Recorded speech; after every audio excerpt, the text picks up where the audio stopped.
Comme le titre l'indique, j'ai pris une grosse décision récemment et dans un souci de rigueur, de transparence, j'avais besoin d'en parler avec vous. Comme j'ai beaucoup parlé avec enthousiasme de Still Voice Training dans les dernières années, je me suis dit que je vous devais bien ça. Je me suis pris quelques notes. Je vais faire ça bien. Euh, je reste, déjà, je veux clarifier, je reste toujours professeur de chant et coach vocal. Mais j'ai quand même récemment pris la décision de renoncer à mon titre de EMT, Still Master Teacher au départ, et Still Master Trainer maintenant, de Still Voice Training. Même si la décision a été longuement et mûrement réfléchie, ça me fait quand même quelque chose de le dire à haute voix. C'est quand même une grosse partie de ma vie, c'est une grosse page qui se tourne. Euh, pour vous donner une idée, là, Estil est arrivé dans ma vie à l'été 2015. J'ai fait le cours niveau 1, niveau 2 et je suis littéralement tombée en amour avec le modèle, avec l'éclairage qu'il jetait sur la production vocale, euh, ses recherches, ses avancées sur la physiologie, sur l'acoustique, son aspiration à comprendre, figurer, clarifier avec rigueur le phénomène vocal sans préjugés de style, la voix pour la voix finalement. C'est ce qui m'animait. J'ai plongé tête première. Là. Je refaisais le cours 3 mois plus tard. 2 mois plus tard, j'étais certifiée CFP, EFP maintenant. Et un autre 6 mois plus tard, je passais l'examen EMTC pour finir mon parcours d'EMT en mars 2018. Donc, c'est vous dire à quel point je m'y suis investie. Donc, ça a pris vraiment une grosse place dans ma vie. Beaucoup de ressources aussi en énergie, des ressources cognitives, vocales, financières. Ça m'a transformée comme prof, comme coach. Ça m'a apporté vraiment beaucoup. Euh, je regrette vraiment rien, là. Ça restera toujours une période marquante et importante de mon parcours professionnel. Bon, après tout ça, vous vous demandez peut-être pourquoi j'y renonce. C'est une bonne question. Très honnêtement, je vis un malaise depuis quelques années. Euh, comme la recherche avance et comme dans toute démarche scientifique, plus ça avance, plus on peut confirmer des choses, clarifier des choses, mais on peut aussi se rendre compte que ce qu'on avançait n'est plus tout à fait juste, ou encore que ça ne s'applique pas à tout le monde, donc que ce n'est pas une constante. Et pour moi, dans les valeurs de rigueur, de transparence qui m'animent, ben, c'est important, c'est essentiel même de donner leur juste sur ces deux aspects-là. Donc, quand nos connaissances sont confirmées, mais aussi quand nos connaissances sont confrontées, voire même invalidées.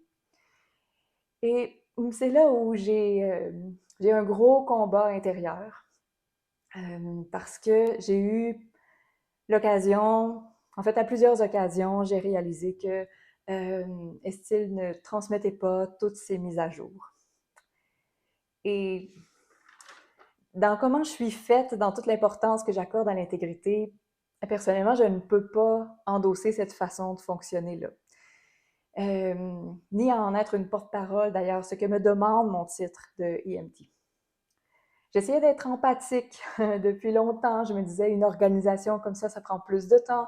S'ajuster, faire les ajustements dans les curriculums, dans les cahiers de cours et tout ça. Mais force m'est d'admettre que ça ne se fait pas, ou en tout cas pas assez vite pas assez vite à mon goût, pas assez vite pour ce que je trouve important pour ma part. Je pense à un élément, entre autres, où ça fait plus de 6 ans et je n'ai pas vu d'ajustement encore. Malgré des parutions de livres, d'articles, des rééditions de cahiers de cours, des publications plus récentes, des présentations plus récentes, bon, ça n'a pas été le cas. J'ai tourné ça de tous les bords, de tous les côtés. J'ai parlé à des gens que j'estime beaucoup, pour qui j'ai beaucoup d'estime, qui ont quitté. Bref, c'est loin d'être un coup de tête, là. Et j'en suis venue à la conclusion que de quitter Still Voice International était probablement la meilleure décision pour moi pour rester en accord avec mes valeurs personnelles et professionnelles. Euh, Aussi, EVI m'a demandé récemment de lier tous ses comptes de médias sociaux et sa vidéo promotionnelle aux vidéos YouTube que je fais pour vous qui concernent l'entraînement vocal et style. On m'a dit que de citer mes sources quand ça concerne l'entraînement vocal et style, n'était pas suffisant dans mon statut de EMT. Encore une fois, mon souci d'intégrité, de rigueur, de droiture m'empêche d'acquiescer. Je ne suis pas le produit des styles. J'enseignais, je me formais avant, j'ai continué à le faire pendant et je continue de le faire, je continuerai de le faire. Je suis quelqu'un qui adore apprendre. Je suis la même personne avec le même bagage, la même expérience. La seule différence, c'est que maintenant, je peux être libre d'être aussi rigoureuse que je le veux avec vous. C'est pas peu dire. La seule différence, c'est que je ne peux plus officiellement faire de coaching spécifique à la passation d'un examen de certification style. Toutes mes autres activités et services demeurent. Vous verrez seulement disparaître les logos, les écussons de mes sites, de mes comptes. Vous saurez pourquoi. Soyons clairs, là, il y a du bon dans les styles. Et nous pouvons encore et toujours remercier Joe pour toutes ses recherches et pour son appétit de comprendre, d'élucider le plus possible le phénomène de la voix, ce qui se passe dans la production vocale. Trier devient par contre important. Donc, au plaisir de continuer d'être là pour vous, et ça en toute liberté.